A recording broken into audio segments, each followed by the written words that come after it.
I don't know why I'm It's time for Inspirational Talks with Laura Simmons and friends.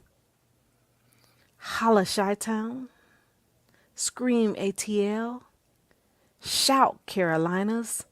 Welcome, welcome, welcome to Inspirational Talks with Laura Simmons and friends. We are in the building.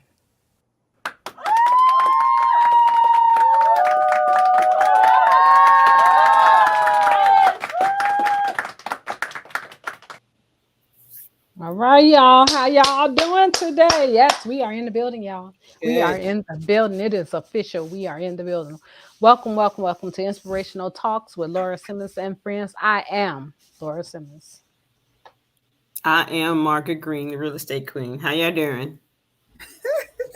And I'm Meredith Denaire of Opal and I Love Notary Specialist from Chicago. What up?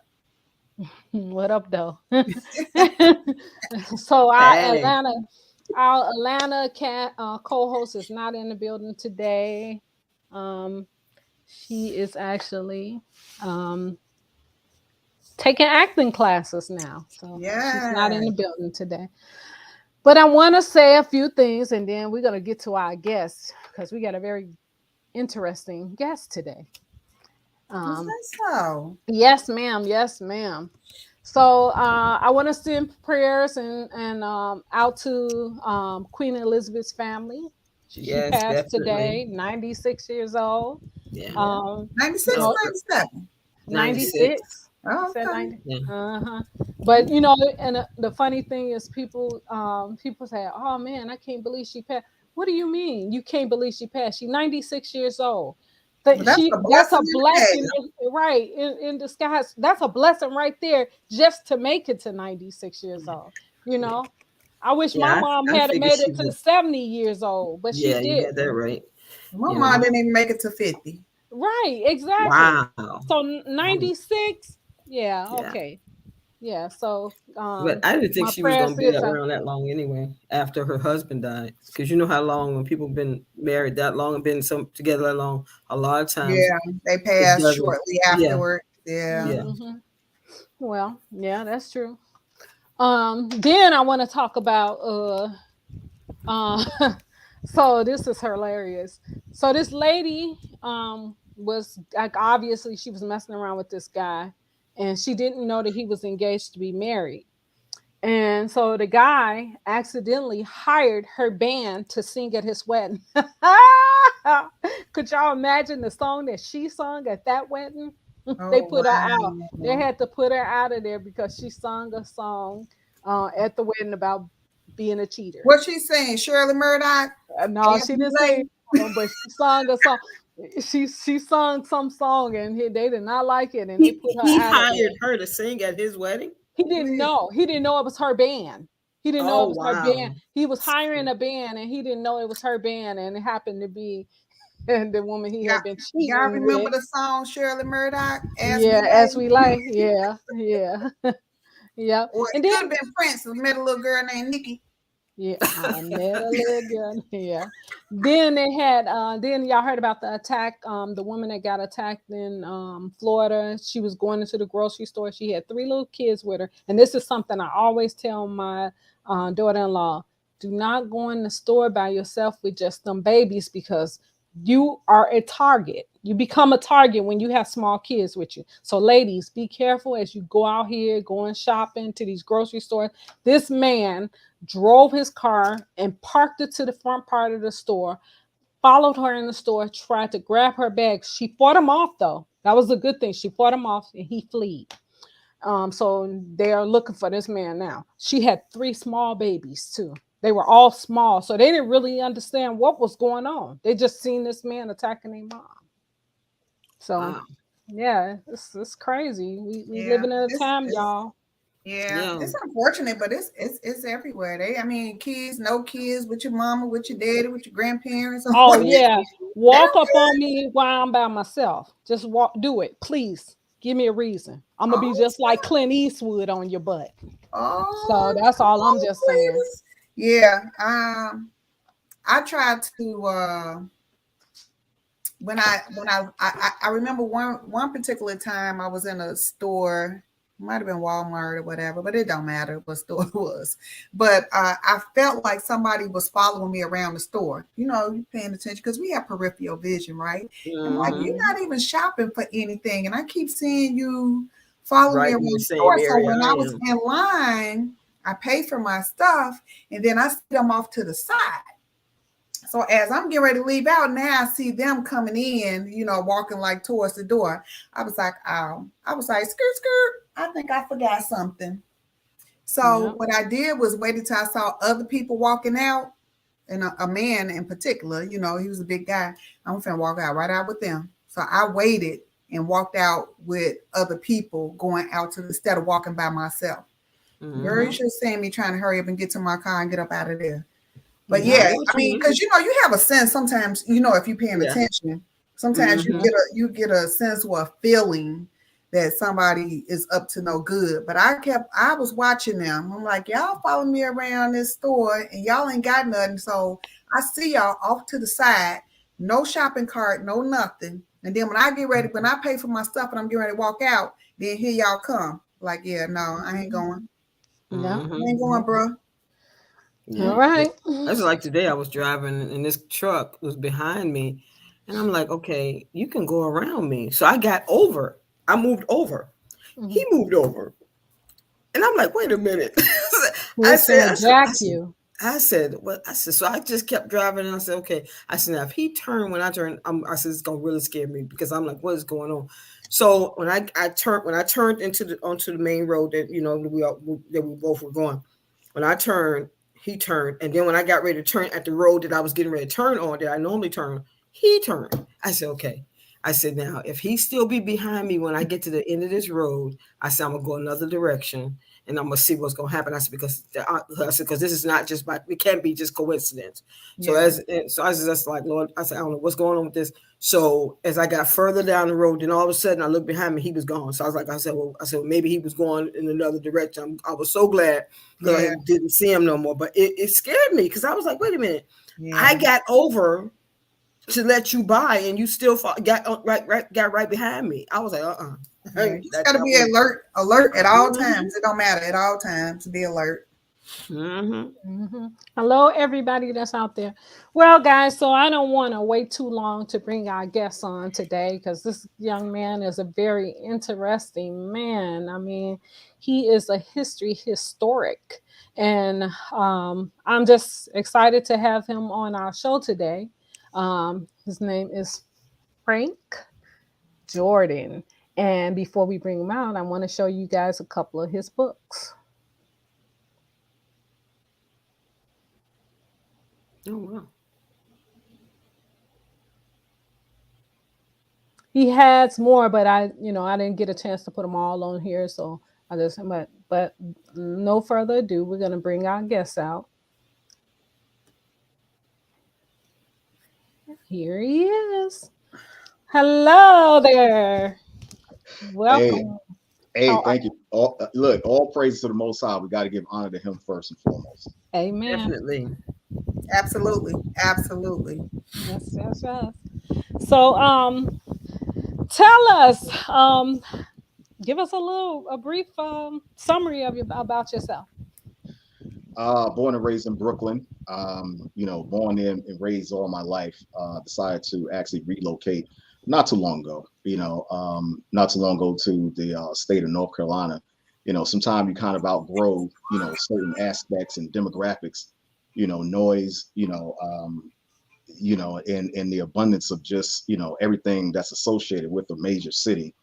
Some people outgrow it. Some people stay because of the convenience. But the state of North Carolina has been exceptional. As far as the peace and quiet, as far as just the serenity of it all. But born and raised in Brooklyn, love museums, love libraries. Went to public schools just like anybody else. Went to high school just like anyone else as well too. Decided to write actually 12 years ago, with the accumulated wisdom and knowledge that I've actually had 12 years ago. Today is 7 books, 36,000 copies later. I'm trying to actually write my. I'm actually thank you. I'm actually trying to write my 8th now. I can't seem to get a grasp on it, Sister Laura, because I'm being pulled in so many directions. In the past maybe I would probably say 2 years. Every time I sit down in front of it and try to get a hold of it, I just can't for some strange reason. But it's gonna come. It's gonna come soon enough.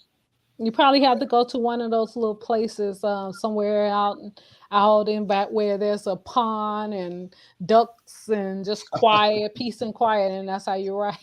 That's how you'll probably be able to get what you want to write. Yeah, but you got to be careful now. You might have that fan. What was that movie? Misery. Yes, everybody knows that movie, right?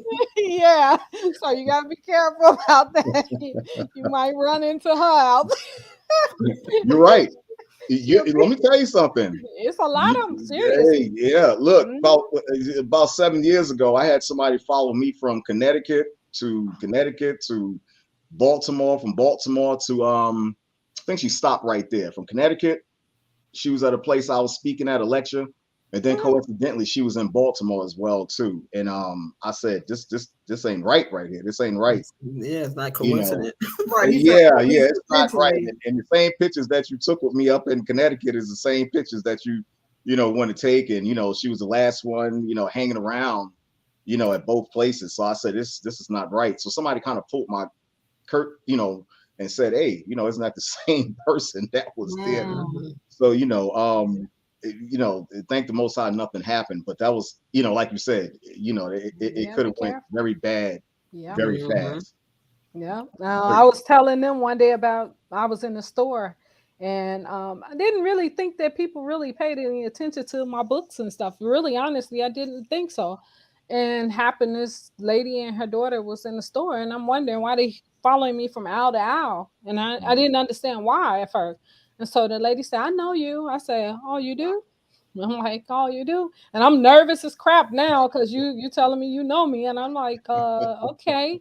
And she said, yeah, I can you? And she goes to digging in her purse. So now I'm really paranoid because I'm thinking the woman's going to pull out a gun on me, but she pulled out one of my books. She said that she knew that I lived somewhere in the area. So she wanted to make sure that if she catch me, she would get me to autograph her book. I'm like, oh, wow. Yeah. Wow, that is scary. And so I instead of purchasing the stuff I came in the store to purchase, I put everything back and walked on out of the store.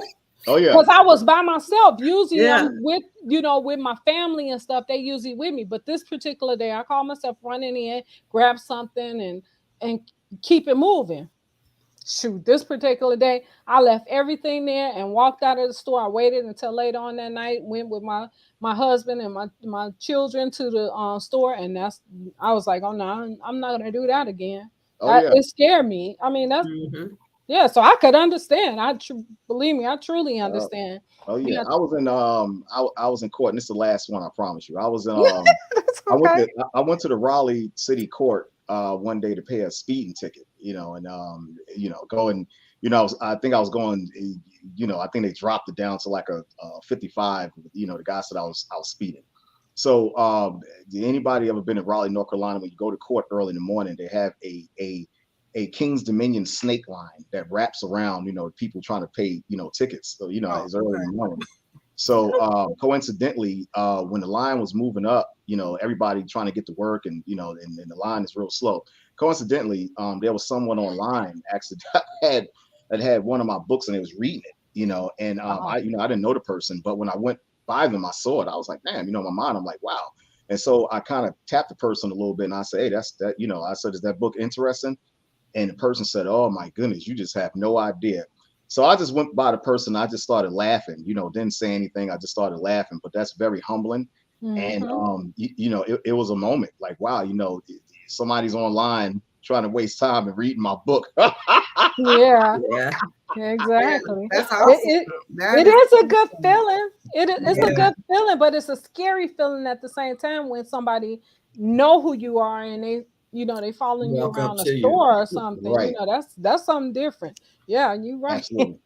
Yeah. Well, y'all on y'all way to big time. So then that's when you get the security. Yeah. When you get security, but like, whoa. Back Yeah, up. yeah. Back it up. Back it up. American Express. I don't leave home without it. I'm gonna let y'all know. I don't blame you. Exactly. Listen. Listen. Lucy. Yeah. I'll say hello to my little friend. My big friend too. Yep, that's it. So, what made you decide to write books anyway? What was your interest? Well, it was the amount of sleep that I got during high school in my history classes. That's for one thing. I mean, I always tell people all the time, I got some of my best sleep in history classes. And the reason why is because there's no Black history taught in the Nope. American school systems at all. You know, That's Black true. people, we can go back and forth. Hispanics, we can go back and forth all we want to, and argue that point all we want to. But it's facts. What they teach us is about our slave masters, and I find that very insulting. In today's society, when you send your kids to school, they're teaching you about George Washington, and they're teaching you about Abraham Lincoln, and they're teaching you also about Thomas Jefferson. George Washington, everybody knows George Washington owned, over 150 slaves, and Thomas Jefferson, my goodness, that guy owned over 650 slaves. And as a reward, what America does, they actually name, schools, bridges, street signs, movie theaters, and they reward, these guys for our oppression and our, depression, actually. And, a lot of times people don't really take into consideration these things. You go to a high school called George Washington. George Washington had slaves. You go to a high school called, Thomas, you live in a housing facility called Thomas Jefferson Houses. Thomas Jefferson, had slaves as well, too. That's a precursor also letting Blacks know, that you're still up under the auspices of your slave masters as well, too. Wow. You better preach. Come on. Yeah, exactly. I was here for all of that. That's true. All of that. True. So, what must a historian do to be a good historian? Wow. First of all, you're not going to get any sleep. That's number one. You're not going to get any sleep because, when you're so anatomically, in your craft, and when you find out one thing and it just leads, because history is, it can go back as far as our minds take it, but it's just amazing to find out what we don't know, because it leads into one thing, that thing may lead into another thing, that may lead into something else. It can go all the way back to biblical times, as far as like the color of Christ. That's a topic that a lot of people don't want to discuss. That's a lot of people don't want to touch on, but it's facts. It's just facts. People just have to accept, the man had a body, the man had skin, the man didn't no spirit get nailed on the cross. That was a human. That was a man. Okay. Exactly. So, that man had a texture, which was brown. So a lot of times people don't want to go into that because it's associated with so many things down the line, as far as we're concerned, as far as like where we come from. So a lot of people don't want to tap into that because it'll open up Pandora's box, just like the Europeans and white America has masqueraded, and been very advantageous about the things they have done over the period of years, masquerading and hiding certain things from us, that may be to our advantage. So you got to kind of look at things like that. You don't get any sleep, Sister Laura. That's one thing. And it's just a constant spirit that's on you. I wake up 4 or 5 o'clock in the morning with ideas, and oh my goodness, and certain things I write down. I have sticky notes in my pockets, that I find today in my car. I have them in my pocket. And sometime when I pull them out, I'd be like, man, there's a date on it. Like, man, this is something that I wrote about, 6 years ago. So it's very time consuming, but at the same time too, it's very rewarding because, our people are at a stage right now in a point in America. I know I'm being a little long winded. That's okay. Where we really need to rethink ourselves and rethink what we've been taught, because it's been a detriment to us as far as history is concerned. Let me ask you a question. Do you think that's the reason why we have so much trouble concerning our hair? Is because of Christ? I often believe that, because I'm like, why is it so hard for people to understand that they don't want us to go into our natural form? That's always, and so when you see the locks and you see the dreads, And then they start telling the children they got to cut their hair because you can't wear your hair like that. You got to cut it off. There's got to be a reason behind that you don't want us to don't want to see us like that. Right. Hey, listen, Sister Margaret, you nailed it. What you just said, you nailed it. 2 words for that: white supremacy. 2 nails. We're the only people on this planet, Sister Meredith, and Margaret and Laura. We're the only people on this planet that get in trouble for being us. We're the only people, that get ostracized and demonized for being us. Hispanics, Mexicans as well too. They're mixed up in that as well too. Like you said about the locks and wearing your hair a certain way. You go to a job, you got to look corporate. That's not corporate enough. You have to cut your hair. Certain basketball teams, your kids go to school, you can't look a certain way. That's a little bit. And even when we talk out and speak out on certain things, that's called and demonized as being a rebel. It's you're always going to be noted as a rebel once you tell the truth and you start exposing America for the lies that they told. Like, let me throw something out there for you. This is just something for y'all guys to think about. You ever ask yourself why, and this is going straight into the school systems. You ever ask yourself, why do you need a degree? Why do you need a degree to work? And, to answer that, why, look, and I always say this, when we came off the slave ships, and I always make this point, when we came off the slave ships, we were sold. We went from the slave ships to the auction blocks, and we went straight to work. So a lot of times what America would actually, get you to believe is that they taught us how to read. They taught us how to write. They taught us, how to drink water. They told us how to use the bathroom. They taught us math. They taught us science.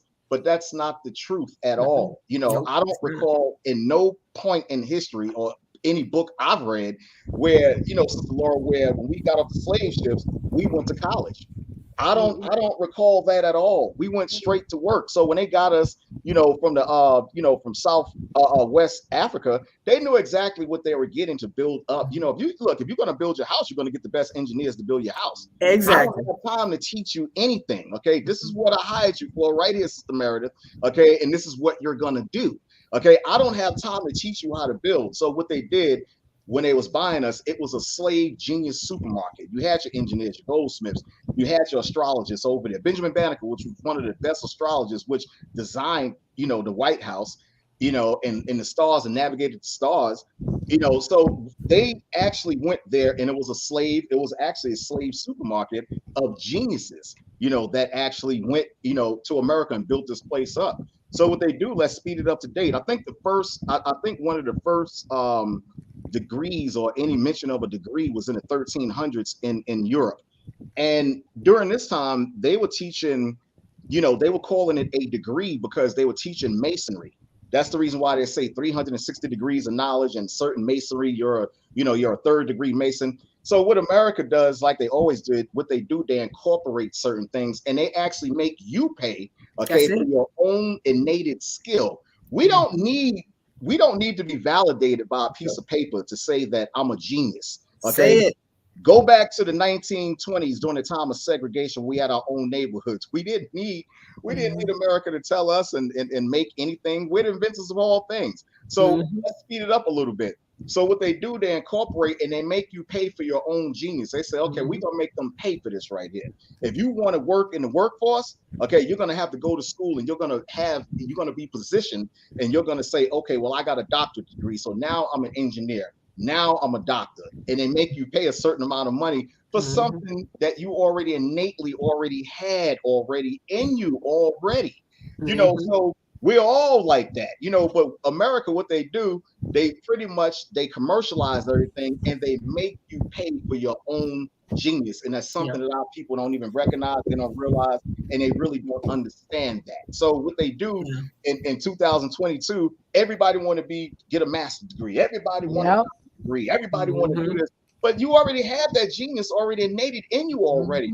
Going back to the South. I'm sorry, I'm a little long-winded. I apologize. No, you go for it.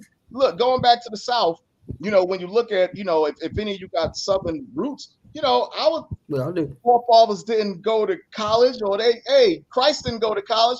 Solomon, one of the wisest men on this planet, he didn't go to college. Okay, so these are the things that we already have innate in us. And like America does, like America will, like they always do, they make you pay for your own genius. That's what they do. That's it.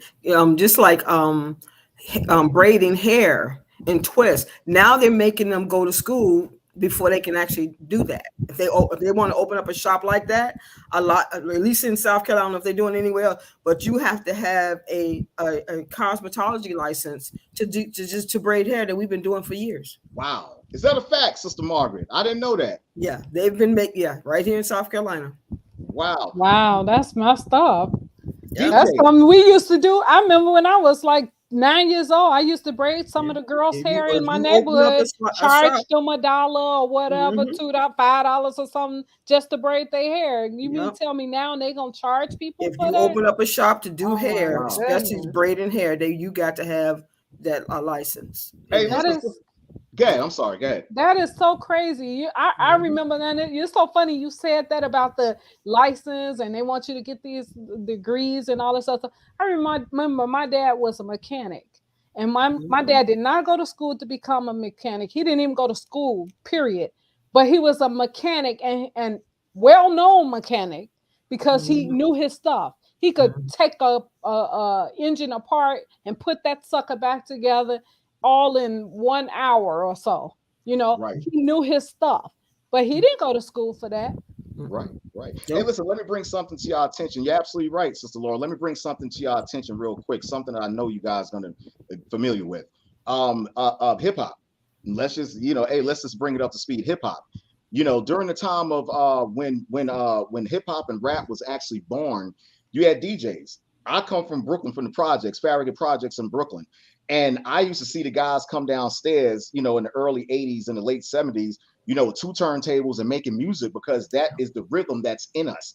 We didn't go to school. Those guys didn't go to school. They didn't, read a book. This is something that we invented as Black people, okay, that we just, this is naturally us. This is naturally our genius, Sister Meredith. So now all of a sudden we speeded up to 2012. I think all of a sudden now they came out with a DJ university. So once again, what they did, okay, they're charging us for our own genius. Okay, we did that for free, back in the 70s and the 80s, and had park jams, Sister Meredith. You understand what I'm trying to say? Where we went in the parks and we had this and we enjoyed ourselves. So how is it again? That's corporate America. That's what they do. They take what we invent, okay, and charge us back for it, and charge everybody to make $1. DJing. How do you come up with a DJ university? Right. It's unreal. It's unreal. And that's what they've done to everything that we have done. Everything. Everything. Got that right. America was built on who back? Black folks. Everything. There's nothing that you use. They taking it back. Yeah. You everything we use, it was somebody Black. People like, well, let me tax you on that, and let me do this, and let me do. They take everything back. They take everything back from you, and take the accolades and all of that stuff. Like, oh yeah, so we like what? Yeah. Right. So I don't understand. do you teach it in the schools? Are you allowed to teach it in the schools? Yes. I actually have Black History School here in Raleigh. If anybody want to get in contact with me, you can contact me through my email, and we have history classes every Saturday. I've actually taught in numerous, colleges, have lectures and seminars, also in elementary schools as well too. A lot of times, it fares very well. Just like when I went to Howard University about maybe 3 years ago, and I wrote a book on medicine, as far as the adverse effects that the medicine has, the CDC and what the FDA approves to us, and what you can actually go and you can read for yourself, and you can actually do the research. And pretty much I don't think that there's no chemical, and this is facts, I don't think that there's no chemical that's put in our foods today that the FDA doesn't approve, that doesn't have some sort of chemical or cancer, causing effects behind it. They actually warn you, but they put it up under 15-letter names, because they know that Black people aren't going to take the time to actually see what polysorbate means, or they're not going to, take the time to see what dexarol means. Okay, each one of these chemicals, okay, has a effect, and they have an ingredient, okay, for cancer causing chemicals, which in turn the CDC, they make up medications, okay, so you can go and you can pay. It's a cycle. It's a cycle. Now why would you want to approve, if you're the FDA, why would you, Federal Disease, Administration, why would you want to approve an ingredient that for a fact has the effects of cancer? And here's the CDC waiting for you, with some kind of medication, just so you can actually go to the hospital and pay out money. The North American Indians, Sister Meredith, Margaret, and Laura, the North American Indians, before Columbus came over here, we use the natural penicillin herb, we use echinacea, we use lemons, we actually use limes, we actually use fruit, because our bodies are made up of elements like water. Our bodies are made up of iodine, and these are the elements that are in fruit today that the Heavenly Father created for us, so we can actually go back and we can actually replenish our body. Penicillin is a natural herb that actually cures so many diseases in your body.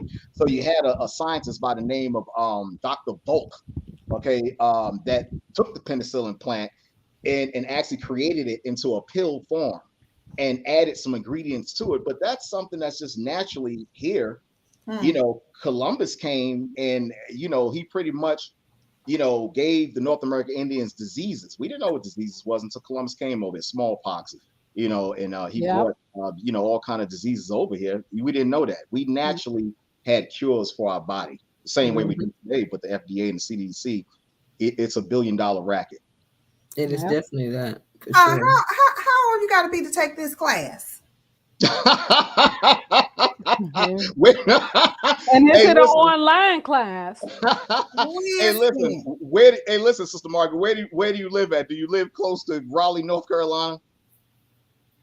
No, I'm in Chicago. Right. That's right. I'm in Chicago. I got some friends there, though. I have friends that I'm in the Carolinas. I'm in South Carolina. South Carolina, but okay. Yeah. Listen. Y'all can email me. You need to put this on Zoom, Sugar. Yeah, do a Zoom. Yeah.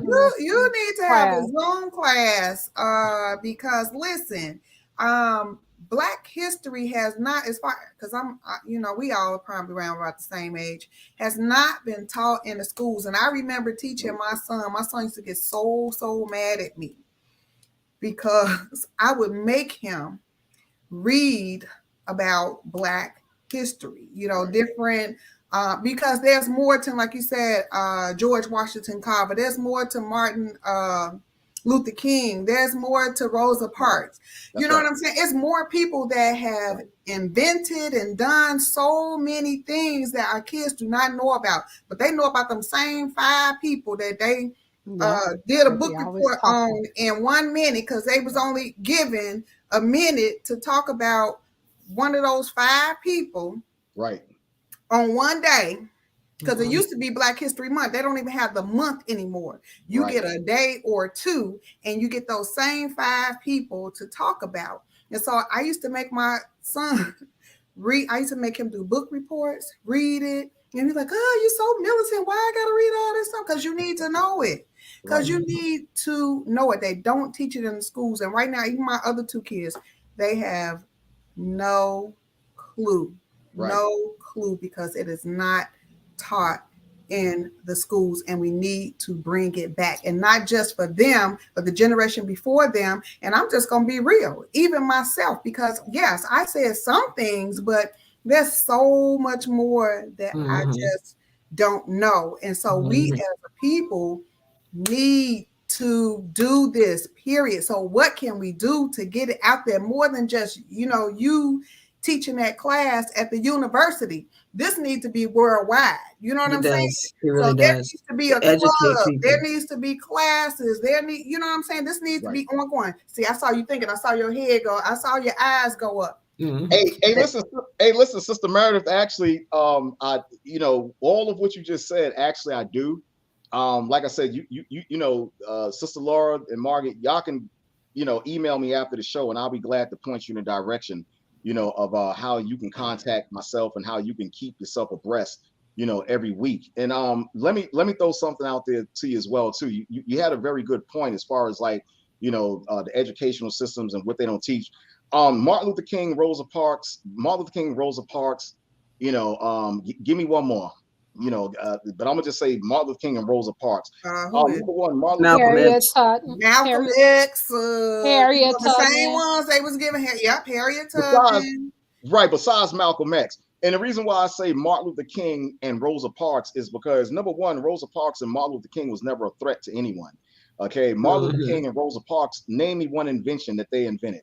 Okay, they actually put these people in front of our kids and teach them about these people because they're so very passive aggressive. So the only thing that they're going to do is just march and really just beg, we shall overcome, and no justice, no peace. Okay, white America even puts a time, and they control your emotions. If your son or daughter gets shot by the cops and you want to protest, because white America knows that's all black people going to do, they're going to protest. They even put a time on your emotions. They say, listen, you can be angry from 8 o'clock in the morning. Okay, but at 6 o'clock at night, you got to shut this down. Okay, so at the same time too, they're putting, they're controlling your emotions as well too. At the same time, also, you got other people that hasn't been affected by this. Okay, now all of a sudden they want to capitalize off of our misery. So Black Lives Matter. Now all lives matter. All of a sudden, You're right. That's true. We can't even mourn, or we can't even have a logo. we can't even mourn in peace. So it's without someone monitoring us and someone wanting to join. This struggle is our struggle alone. I don't know about anybody else. This struggle is our struggle alone. So when you have infiltrators, which that's what listen. No, tell the truth. Don't be afraid. Hey, listen. Sugarcoat it. Right. A lot of our people are so afraid. I ask this question all the time. What was the better time? Was it segregation or was it integration?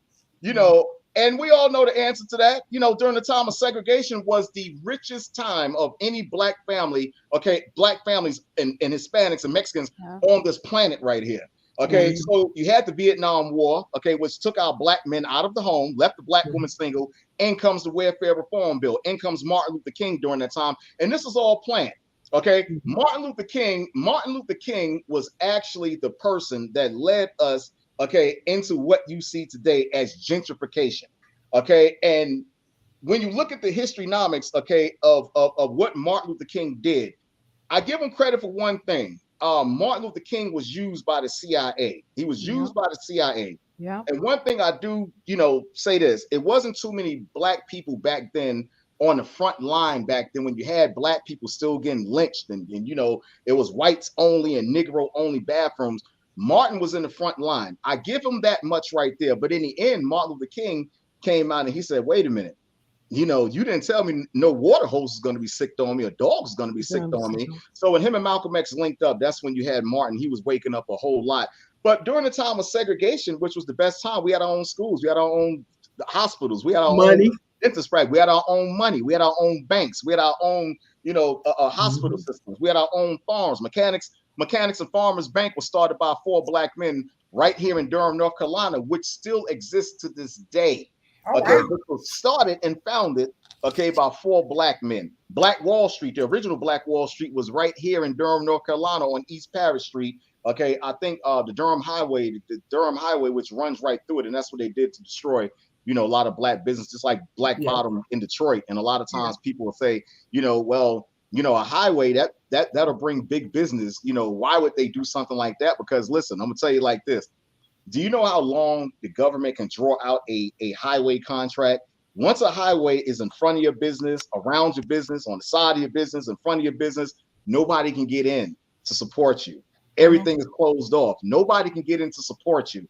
And you can draw the state can draw a contract out for as long as they want, for years. So when this happens, okay, people are forced, okay, to either sell their business or just go out of business. And they've done this to predominantly all black owned communities, okay, throughout the United States. Black Bottom in Detroit, Paradise, in Detroit. Like you said, Black Wall Street here in Durham, North Carolina. They erect highways right through it. Rosewood, Florida, same thing. Highway 95, Highway 75, erect highways straight through it to destroy us completely, to get us under a controlled debit credit system.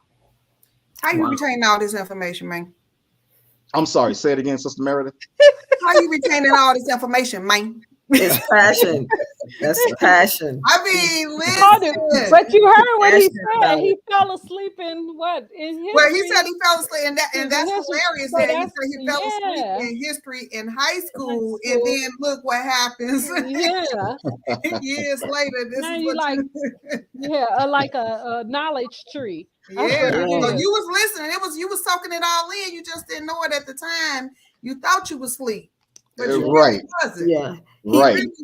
He was listening. He wasn't listening to the he knew already about the history of America, but he wanted to learn more about the Black history that he knew that they were suppressing and trying to keep us from learning about. Right. And Right. And so that's when he went, and that was the passion woke up in him, is to go seek out what's going on with the Black people. We had to do something, Right. Right. So I got a date. Brandy said, I fell asleep too. I don't remember a thing they was talking about. That's one of the, So what in the chat, really what in the chat. what made you interested in knowing more about Black history anyway? To be honest with you, Besides being Black. right. Let me tell you something, and this is arguably, I don't think this is, arguably. Let me say this. Even when you go to Israel, Jerusalem, even you can look at on films. You can go to Russia. Vatican City and Rome. They have dark images, of biblical characters. Mm-hmm. So you got to kind of question yourself. Why is there a Caucasian image being portrayed over here in America? And when you go back to the true lands where our forefathers are at, there are actually authenticated paintings and statues of our forefathers as being dark. So, people can argue with me all they want to. The Bible is one of the biggest Black history books on this planet. Okay. And a lot of people may disagree with me that, and think it's, a book where, he got the whole world in his hands. Okay. But when you read the book and when you comb through it, okay, actually everyone, okay. And I'm gonna actually show you guys something. Okay. This is a book, okay, called The Art Treasures from Moscow, over in Russia. And these are pictures actually that are in cathedrals that are still over there in Russia. That are still over there in Russia today. Okay. And a lot of times people think that, the Russians and, these are pictures that are still over in Russia today, in the cathedrals today, that were painted back before the 1400s. Okay. Of your forefathers that are still in the cathedrals today. Okay. Wow, That really and that's a Black man. Absolutely. This is a picture right here of King David. Wow. Right. Yep. I didn't know that. Absolutely. Yeah. Right. Here's another What's picture. the book? Yep. Here's And they another- changed it. They just changed it in the stories that they put on TV. They create these movies and stuff, and then they create different characters. They put their own characters in it. When Like there they did is a book, Cleopatra. there's a book out.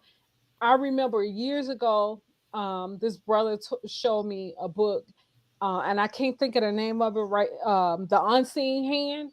I think that's the name of it. Right. You I know heard exactly of, you know what I'm talking about, right? Right. Okay, so the Unseen Hand, in that book, it tells you who the real monkeys are. Right. So Absolutely. if you read the book, you will see what I'm talking about. In the book, it tells you who the real true monkey is. And also it shows you a lot of things in that book. It tells you so much stuff in there. It's so much knowledge in that book, it ain't even funny. So if you guys ever want to check out a book, check that book out. The Unforeseen Hand. Right. 18. Look, I got a date. I got a date for you, Sister Meredith and Margaret. Look, 1887, there was a place that was called, that was erected, called Hollywood. Hollywood is a place that was actually erected and founded by a European called Henry Wilcox. He was a German. And in 1887, Hollywood is a city. I think it's north of Los Angeles. I think it's maybe 14 or 15 miles outside of Los Angeles. But actually, they didn't put things into the big screen, I think, to the 1920s, and you had the Warner Brothers, Harry, Albert, Jack, and you had Jeff, which were the Warner Brothers, back then, that made up a fictitious, place where they can pretend to be anyone and broadcast it to the people. That is the supreme element, okay, of white supremacy and brainwashing people, through television and through what we see every day. And let me say this too. It's movies like I looked at a Rocky Man. I looked at a Rocky marathon the other day. I didn't have nothing else to do. There was nothing else on TV. So I looked at a Rocky marathon the other day, and you had Sylvester Stallone and you had Carl Weathers, Apollo Creed. You know damn well, ain't no way in hell nobody could have withstood them punches. Okay, Apollo Creed was hitting Rocky upside his damn head. Yeah. Okay, that man's supposed to have been gone to 10 seconds of the fight. Okay, so as they have it, he came back, dun dun dun dun. They play that music, Sister Laura, dun dun dun dun dun dun. And dun dun dun dun dun. Right. His wife is in the hospital. All of a sudden, he becomes the greatest boxer on this planet. He comes back and Adrian, and you gotta do it right now. Right, Adrian, right. That man looking like a piece of meat. He right. How you gonna come back from that? That's Hollywood. And when your kids go to see stuff like this in the theaters, what's one of the first things that come to mind? They think that the greatest boxers are the great. Oh my goodness, they're the great. They can fight too. Oh my goodness, they can fight.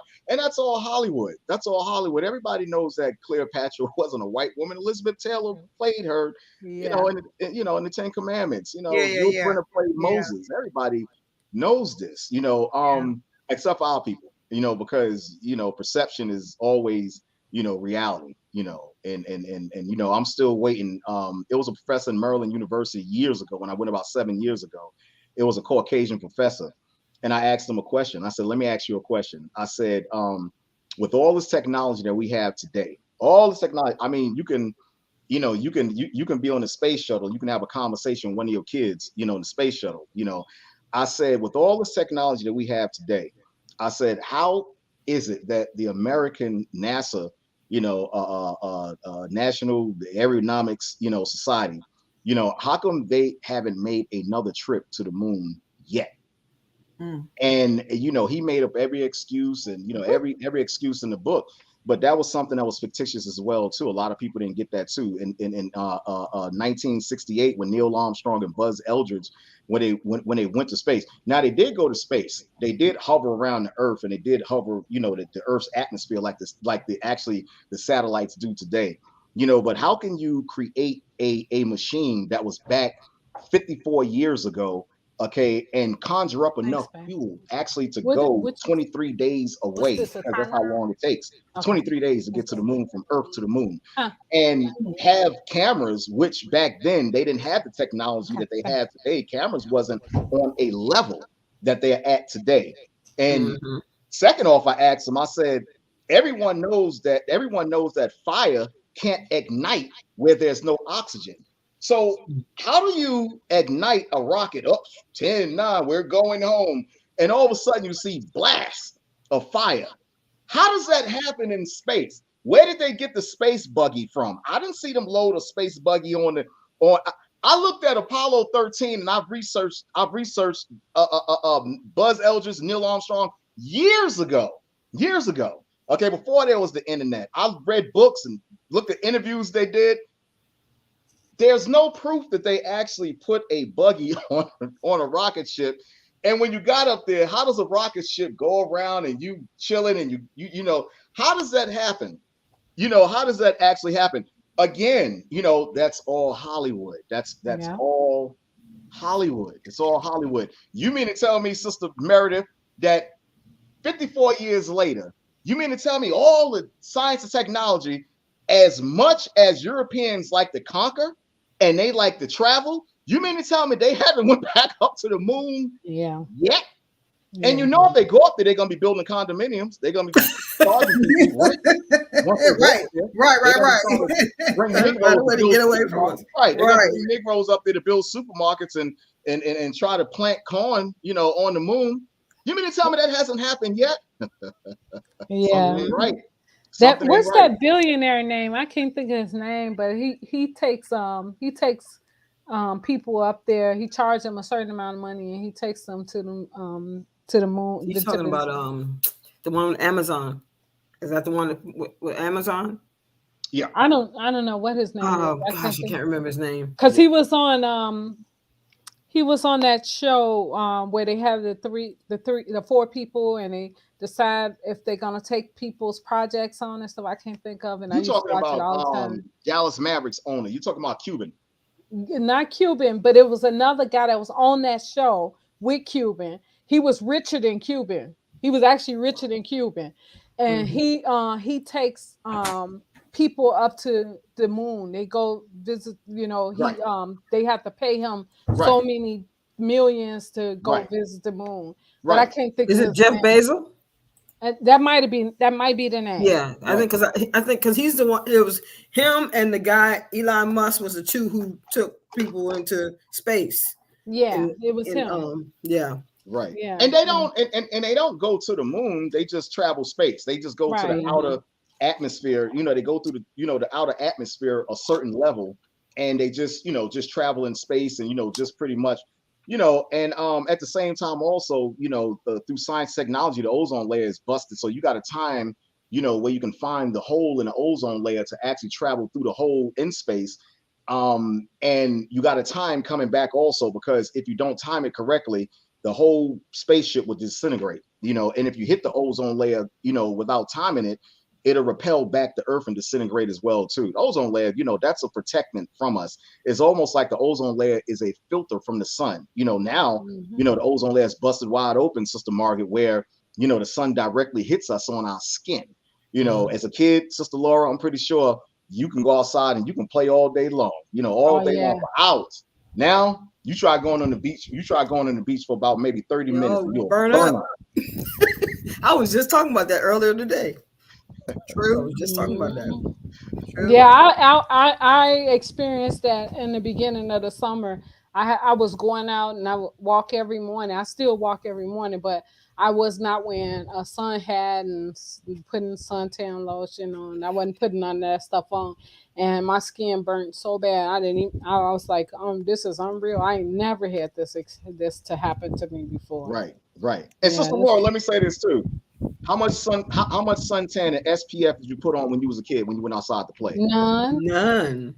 Zero. We would be out there for hours. Yeah. And hours. Yeah, and then Mama tell us you stink. Y'all smell like outside. Yeah. At most, you may put on some Vaseline, maybe. At most. Yeah. You know what's so funny is because baby oil. So you know what's so funny? You know what's so funny, Frank? You mentioned about back in the day when blacks owned a lot of land and property and this and that, right? So I was just thinking about. I remember reading a book by that. It's a book that what is that young man named Hill Harper. He wrote a book. The book, in that book, he was telling them how his family were doctors and all. They were all doctors, and they owned the whole entire block. So could you imagine if we all work together and do that again? Could you imagine how powerful we would be? Oh yeah. Why do you think, hey, Sister Laura, you're absolutely correct. And why do you think that they had to actually dissolve that? Look, thank the president, Andrew Jackson, back in 1830. And remember this date and remember this time and remember this. He came up with an act called the Removal Act. And what he did during the time of 1830, he removed the Native American Indians from the coast of Florida, the Seminole Indians, from the coast of Florida, all through Tennessee and all through until they got up to South Dakota and North Dakota. And shake your head, Sister Margaret, because you know exactly what I'm talking about. They called that time the Trail of Tears. And during that time also, Andrew Jackson, he made over 375 peace treaties, which he never, actually, pretty much, validated. That's the reason why that's the term Indian giver. That's where that comes from. When the Indians returned and they was like, hey, what about this peace treaty, right? What about this peace treaty that you wrote right here? And so, you had the American soldiers that was calling them Indian givers, meaning y'all gave this land away really for nothing, and how you going to give us something, then you want it back, like back in the day when you was a kid, you an Indian giver, you gave this to me, now you want it back. They got that from 1830, when Andrew Jackson, and you got Andrew Jackson to thank for state taxes as well too, because when he ripped hell and when he had our forefathers building the railroad tracks and he was robbing, amongst anything, with the North American Indians. Also, they divided up the land. They divided up the land and they charged us. How do you charge people rent, and how do you charge people a tax on a land that you don't even know? You stole. Right. How do you charge people that? 1830, the Removal Act, and that's still in place today. A lot of times people don't understand where the state taxes came from. I bought this land, but if I don't pay the taxes, the government's going to go back to the state. Thank the President Andrew Jackson in 1830 for that, and that's an act that hasn't been removed yet out of the United States Constitution. You said the 1813. You said the 1830. 1830, the Removal Act. And when he was doing that, he pushed, actually called Trail of Tears. He pushed the natives, further and further, and was working the hell out of them. He pushed the natives. Now they're on reservations in North and South Dakota, drunks. Now they got liquor stores up there. It's just totally destroyed. And to add insult to injury, that's like me coming into your house, Sister Margaret, kicking you out, and you outside saying, "Hey, wait a minute, I want to get back into my house." You ain't getting back in here unless you pay rent. But it's your house. That's what America has did to us.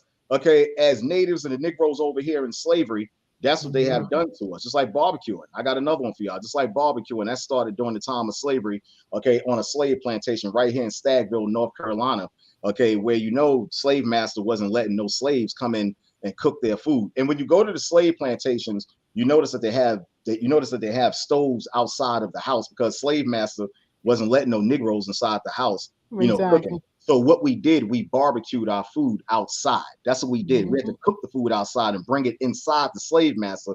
Because why? They feared retaliation. Now if you put a people against their will and you steal them, and just like an animal. Animals wasn't. This is another one too. Animals wasn't aggressive. Until Europeans started hunting them. We had animals as pets. King Solomon and King David, they used to motion and they used to talk to animals. We used to pet lions. We had pets as lions that was protecting us.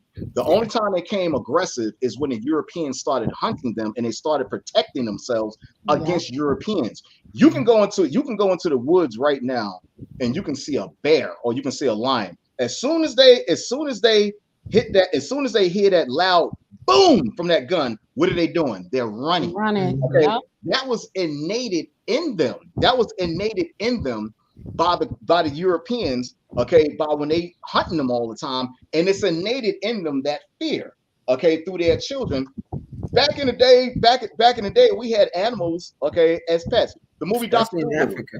Where do you think Eddie Murphy got that from when he was talking to the animals? Where do you think he got that from? And people say, "Oh, animals." No, animals only are aggressive against the predatory animals, which are around them. They protect themselves against other animals, not humans. That never came into existence until the Europeans started killing them, mounting them, and putting heads and stuff. And they're the natural hunters as well too. Now the animals got to be aggressive. They don't want to be put in a cage, Sister Meredith. For 20 years, you got a big grown lion that's used to the wild. Now he put in a cage. And as soon as you come 20 feet to the cage, or you come to the cage, you want to pet the animal, and you wonder why now he done bit your damn arm off, and now you want to hold a press conference. Leave the animals alone. There was a video that I think it was a CNN, one of the shows that showed these Africans that these lions and these tigers was eating on I don't know whether it was a buffalo or what. They was eating on something, and these little skinny little African men had their spears, and they went and gangstered the meat from them. The lions and the tigers ran up into the tree while they cut what they wanted off of this meat that they had. And once they got it, they put it on their back and they put it in a little thing, and then they left. But them tigers would not come out that tree until they were gone. Right. They were little, I guess they called them bushmen or whatever, but they were black, and they went. I was like, that was gangster. Right. And look, you're absolutely correct. And that goes back to biblical times when the Most High said he gave us charge what? Over the animals. Over the animals. Yes, he did. Right. Where do you think that comes everything. from? Right, right. Where do you think that comes from? So, going back to the point with barbecuing, when we was cooking outside for the slave master, they got comfortable with us, I would say probably in the latter end of slavery, in the 1800s, when they started allowing, certain black people inside the house. And, of course, that was a house Negro and left the field Negroes in the field. So we used to get fed, through the back door. We used to get fed through the back door when they used to ring the big old bell and, you come to the house and you get fed through the back door. Okay, coincidentally, that's where takeout food came from. We used to take our food and go back out to the slave fields. So next time you pull up to a restaurant and they got a big old window and you taking your food out, that's where takeout came from during the time of slavery. And barbecuing, that's a known fact. When you go visit a slave plantation, they have the grills, the modern day, they have the old-fashioned grills outside of the houses, which we used to cook on. Nobody likes to barbecue more than black people. We don't. We barbecue our behinds, or we barbecue on every occasion. We'll barbecue after a funeral, after one of our loved ones. Let's barbecue. What y'all doing today? We barbecuing. Cook out. Yeah. Right. Actually, my history comes from, I learned that my history actually, my slave master come from North Carolina, and our slave name most of them was right. Yeah, I think Wilmington or something like that, North Carolina. That's the coast. That's the coast on the beach. Right. Well, it's in North Carolina. Maybe I'm not saying the right city, township, but I thought that's what it was. But yeah, that's where my master from. She said she rolled the eyes. She said, "Right, you got to talk about barbecue, though." Hey, listen, in the 1800s, I think it may have been like 1889, when you had a guy by the name of Henry T. Ford. I'm pretty sure you guys heard about him. He stole the car make from this black guy called Greenfield. Okay, he modeled the Henry T. Ford vehicle after this brother named Greenfield, okay, that had the invention already. Okay, now I'm gonna say this. Okay, this is another fun fact right here. During the time of slavery, when you had the slaves that used to get picked up in the little houses, okay, on wagons, okay, where you had the horse in the front and you had the wagon in the back. Okay, let's speed it up to date. I think it was in 1937 where Henry T. Ford, where he made the pickup truck. That was nothing but a replica of a slave, okay, wagon that used to go around and pick the slaves up, okay, at the plantation. Okay, why do you think they call it a pickup truck? Okay, what was they picking up? Number one, what was they picking up? And to this very day, and y'all know this to be a fact. Okay, who always like pickup trucks all the time? Is it black people initially? Or do you have a bunch of white boys that go around and they have that American flag on the back of the pickup truck? Because that's in replica of we had black people in the back of these trucks. Why put the flag on the back of the truck and let the flag wave? Because I'm going to tell you like this. They know our history better than we know it ourselves. Okay. And that is symbolization. Okay. That's the reason why when you go to southern states, okay, like North Carolina, especially that damn Georgia, okay, especially Georgia, okay, you see pickup trucks with the flag, and when you see the KKK when they're marching, okay, they'll have the flags, okay, the flags on the back of the truck. That's supposed to be in symbolization and symbolic to black people being lynched on the back of the trucks. And I got news for y'all. And look, I got news for y'all too. Your president, the one that y'all voted for, okay, old Joe Biden, I'm gonna tell you like this: March 8th. Okay, March 8th of this year, 2022, he just passed the anti-lynching bill. Wow. Look, I'm going to say it again, Sister Meredith. I'm going to say it again. Joe Biden, okay, he just passed the anti-lynching bill March 8th of 2022. I nearly fell out of my seat when I saw that. Okay, I nearly fell out of my seat when I saw that. So you mean to tell me, Sister Margaret, okay, before he passed this bill, it was literally okay to lynch Negroes and Puerto Ricans and Mexicans. It was okay. And a lot of times our people wonder why, okay, these people get off scot-free.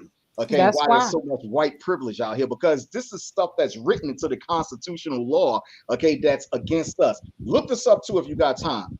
During the time of slavery, when the slaves was brought over here in Richmond, Virginia, okay, not Jamestown, but it was brought over in Richmond, Virginia in the late 1600s, okay, white people came up with this thing called black codes. okay, called black codes, where they marginalize black people, okay, away from certain things, where they kind of like, just like, a white privilege, certain things they would leave us out of. Speed it up to today, they made these things called black laws, okay, and now they wrote things into the congressional bills and the acts, the 13 amendments, okay, where there's still stuff marginalized against us, okay, that they're still not going to take up. We still consider 3/4 of a man in the American Constitution as well too. That's something that they're not going to take out as well too. We're still property of our slave masters. Queen Elizabeth just passed away today at the age of what, 94, 96. 96. Okay, we're still property of the British, okay, because it was the British along with the Arabs, along with other kings, okay, down there in South Dahomey, okay, along with the French that sold us into slavery. Look, the United States is still paying a tax on our forefathers and still slaves. That's the reason why we still learn a English language here in America. Out of all the languages that they teach your kids in school, why the English language? Because we're ruled and we're governed still by the British Empire. If you think about it, out of all the languages, why do we speak a English language? You can go over to London, you can go over to, you can go over to London, you can go over to Great Britain, and they understand exactly what you will say, Sister Laura. You understand what I'm trying to say? They speak that pure English. We speak a broken English over here in America, but they speak that pure English. Just like the French, when they came and conquered the land of Haiti. That's the reason why the coast of Haiti, you got places like New Orleans, you got Mississippi. They speak that broken language, that French language called patois. Okay, because they was conquered by the French, and they say that's a broken French language because they was conquered, okay, by the French. The same way how the blacks over here in America, we still British property. Okay, we're still British property to this day. Wow, my Lord. Look, we're gonna have to have you come back on our show to get, We're gonna have you have you come back because we running out of time now. But yeah, you have a lot of information, and you just I'm taking my notes. Right, it's that book. I'm gonna put that book up on the screen. Yeah, put that book up. Make sure that you guys go out and get this book. Hold on, let me see. Hey, listen, Sister Laura. Hey, listen, Sister Meredith and Margaret. Let me hit y'all one more fun fact before I go. This is fun right here. Speaking of Hollywood, okay. A lot of people didn't catch this either. During the time of, I think it was 1975 or 1978, when they made the movie called Superman, and this is strictly white supremacy. A lot of people didn't get this. They made a movie called Superman. Okay, and a lot of you kids went to, Superman, the cape and Clark Kent flying through the air. But symbolically, what they did is this. Okay, his father name was Jor-El. If you look at that movie, right, his dad name was Jor-El. Yeah. And his mom, they found him, I think, on the side of the street or something like that, or they found him up under a car or something like that.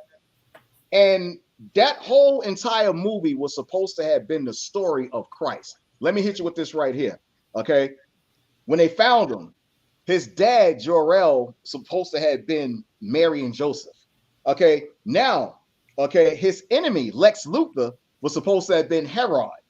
The three people that always went around, okay, and tried to fight Superman, they were supposed to have been the three wise men.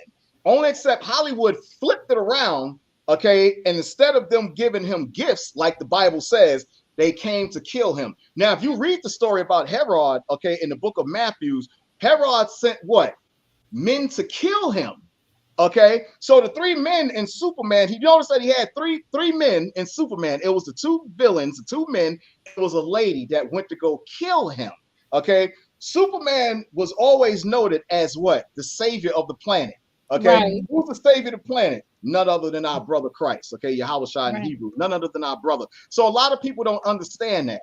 When they look at Superman, oh my goodness, look at Superman. He's flying through the air. Oh my goodness. So when you look at movies like that, you never put into, perspective like, man, like, here it is, his parents, Jor-El and his parents. That's Mary and Joseph, Superman, supposed to be Christ. Lex Luthor supposed to be Herod.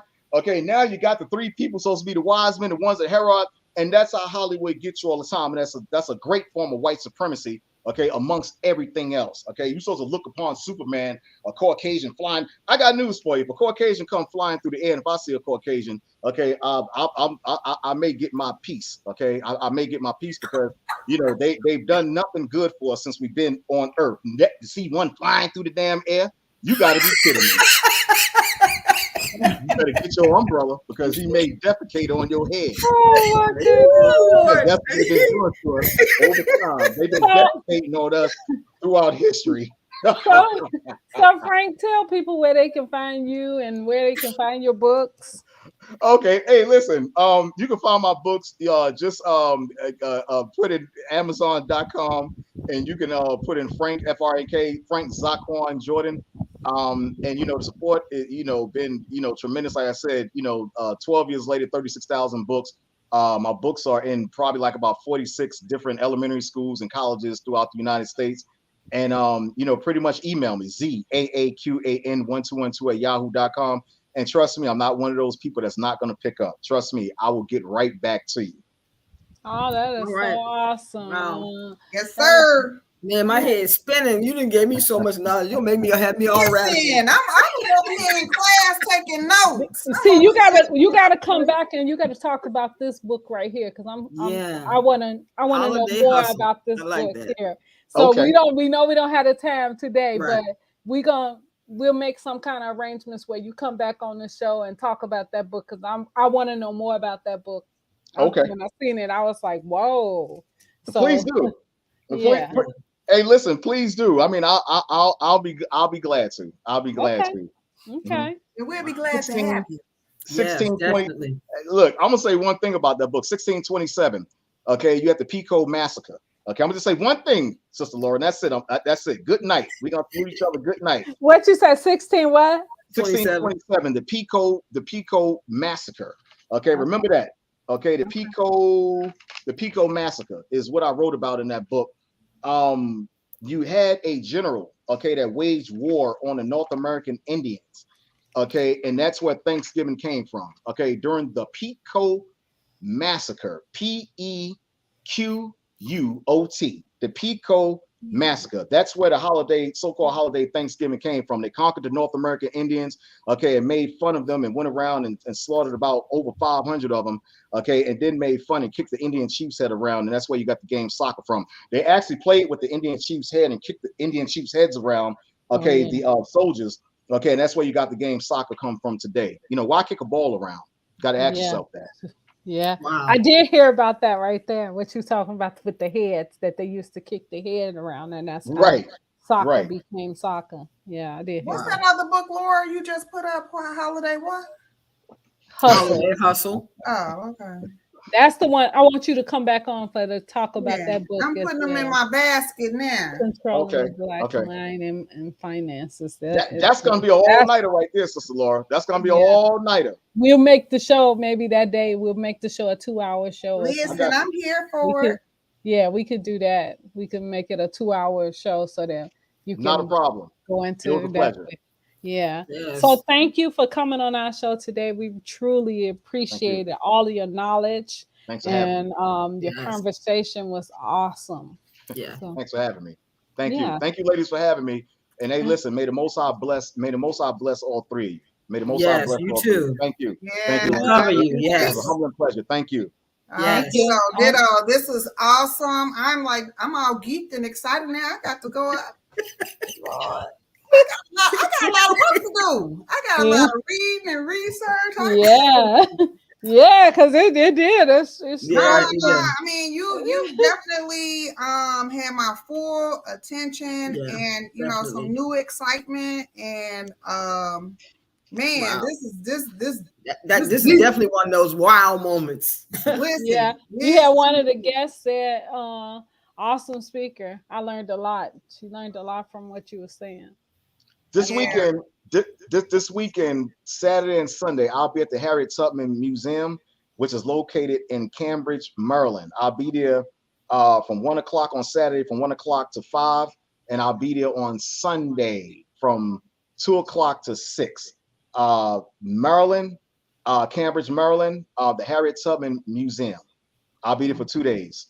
Oh wow. Okay, Y'all that's go nice. out and support. Y'all go out and support. You guys that are listening in that area, go out. Please support this young man. Because listen, he got a lot to tell. He Yeah. got a lot to teach. Thank So you. Thank you. please absorb Mhm. all of that knowledge from him. So please go out and support everybody. Thank you. Okay.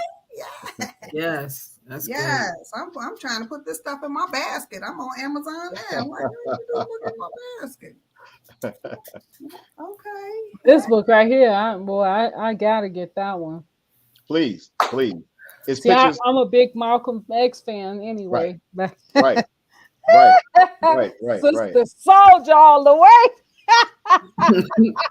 Hey, Yes. hey, listen, Sister Meredith, in that book, We Once Were a Family, is actual pictures in that book about Shakespeare, being a black man, over in Germany and England, where he's from.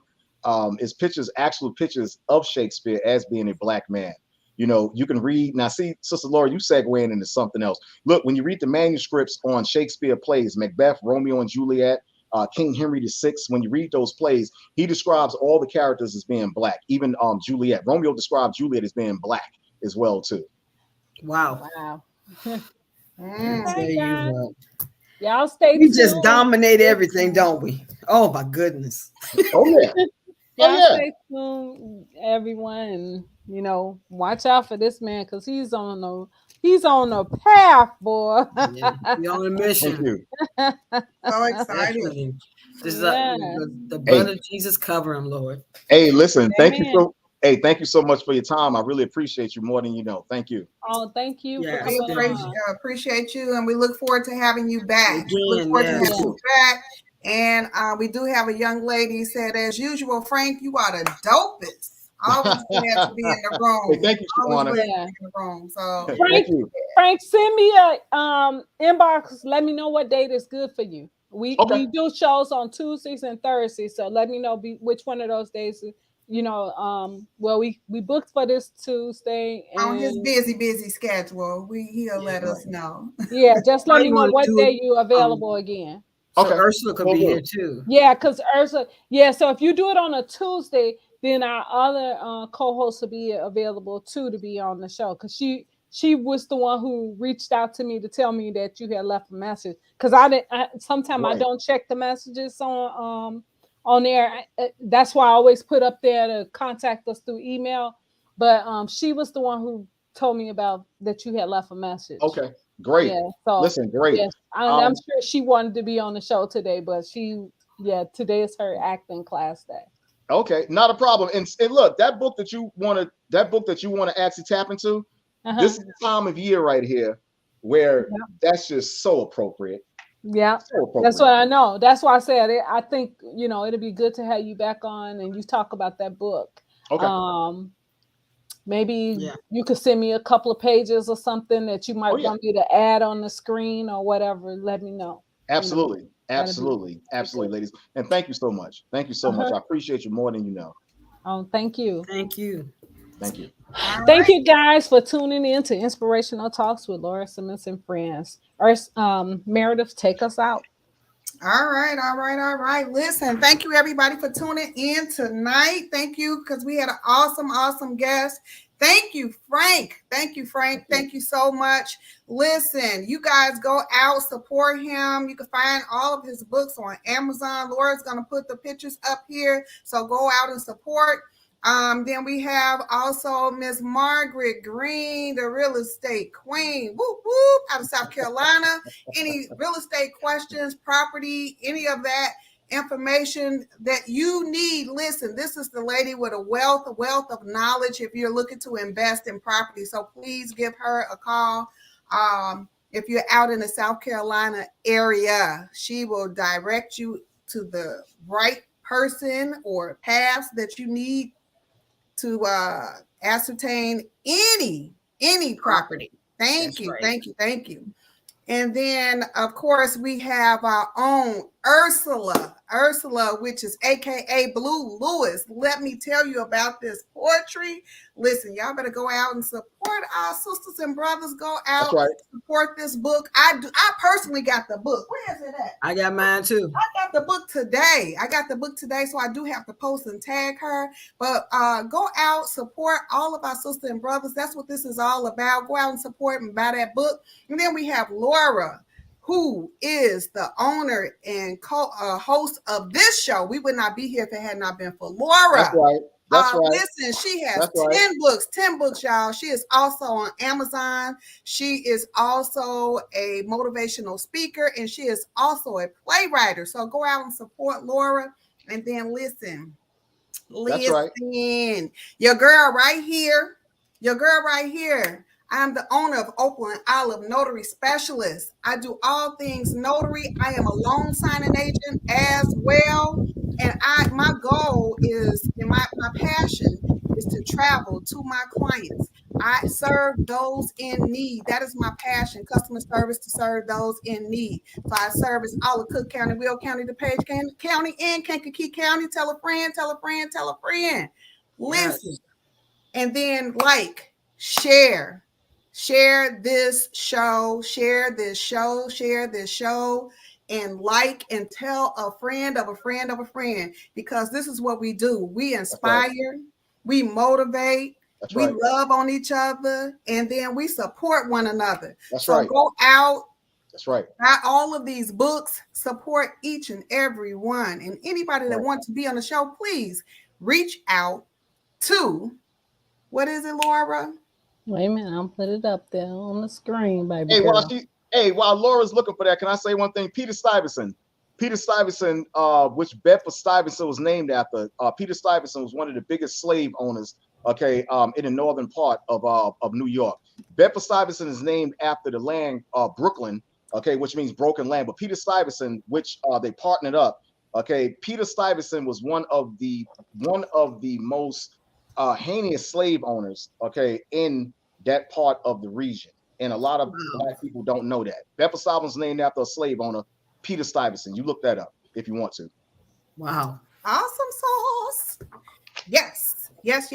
And so Laura does have where she can be contacted if you are interested in being a guest on the show. We welcome all, because we all about love, support, all of those things. Listen, so go out, share, buy the books, and tell a friend of a friend of a friend. And little sisters, listen up. Book 1, that's coming. This is coming. Right. Yeah. This the new one that's coming. Okay, little sisters, listen up. Book 2, yes. And that play should be coming out in the future. So look for that as well. Laura, obviously she's the playwright, but moi will be in the play. So listen, we love you guys. Thank you so much for tuning in. And until next Tuesday, we'll see you then. Thank you. Thank you, ladies. All right. Good night, everybody. Good night. Thank you. Good night. Have a good night. You too. You too.